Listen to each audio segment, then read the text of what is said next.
সারদা গোষ্ঠীর সঙ্গে যোগ রয়েছে তৃণমূলের। সব জানতেন মুখ্যমন্ত্রী, জড়িত ছিলেন দলের প্রভাবশালীরা। বিরোধীদের তরফে একের পর এক অভিযোগের তীর, ঘরে বাইরে প্রবল চাপে শাসক দল।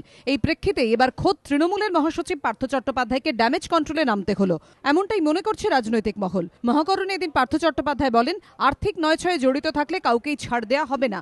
একই কথা সুব্রত মুখোপাধ্যায়ের গলাতেও। আমরা সব খুঁজে বের করছি, তদন্তের মধ্যে সব আসবে। কোন নেতা আছে না কর্মী আছে, কোন দল আছে, কে পুঁজি লোপাট করলো গরিবের, কে পুঁজি লোপাট করে বড়লোক হলো রাজনৈতিকভাবে, সবটাই আসবে। এবং আমরা চাই নির্ভীক তদন্ত হোক। যারাই এর সঙ্গে জড়িত অর্থনৈতিক অপরাধে অপরাধী বলে চিহ্নিত হবেন, তারা কেউ পার পাবেন না। আমাদের হাতে কোনো আইন নেই। সরকার তো শুধু সহানুভূতি দিয়ে বাঁচা পারে না, অ্যাকশন নিতে হবে এবং সেটা আইনে নিতে হবে। সেই আইনটা নেই, সেই একটা দুর্বলতা আমাদের। এই আইনটাই মমতা ব্যানার্জি তৈরি করছেন খুব দ্রুত।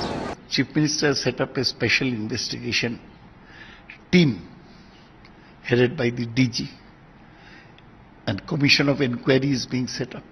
So I'm sure that all these matters, allegations will be looked into. অন্যদিকে এবিপি আনন্দের প্রতিপক্ষ অনুষ্ঠানে সিপিএম নেতা গৌতম দেব সাবধান করে দেন, চিটফান্ডের সঙ্গে যুক্ত কেউ যেন কমিশনে না থাকে। কমিশনের যেন এমন কোনো সদস্য না হয় যার সাথে চিটফান্ডের অনুষ্ঠানে থাকার 50টা ছবি আমি দেখাবো,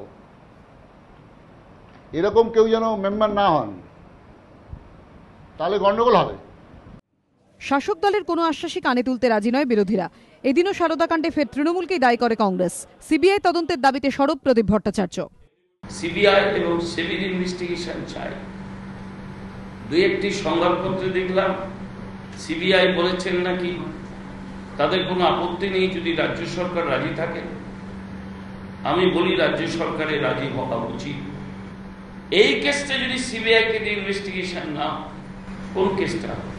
সেবির পরামর্শ মেনে দ্রুত আইন প্রণয়নের দাবি জানান সিপিএম পলিট ব্যুরো সদস্য सीताराम येचुरी। सेबी के सीनियर ऑफिसर्स उन्होंने कहा कि कानून के अंदर तब्दीली करने की जरूरत है ताकि इस तरीके की जो लूट जो हो रही है उसको उस पर रोका जाए। तब्दीलियां ले आना जरूरी है।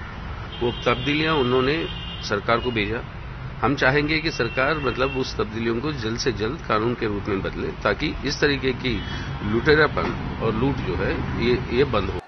সব মিলিয়ে সারদাকাণ্ডে শাসক বিরোধী তরজা তুঙ্গে। আশাবুল হোসেন, সুমন ঘরাই ও প্রবীর চক্রবর্তীর রিপোর্ট, এবিপি আনন্দ।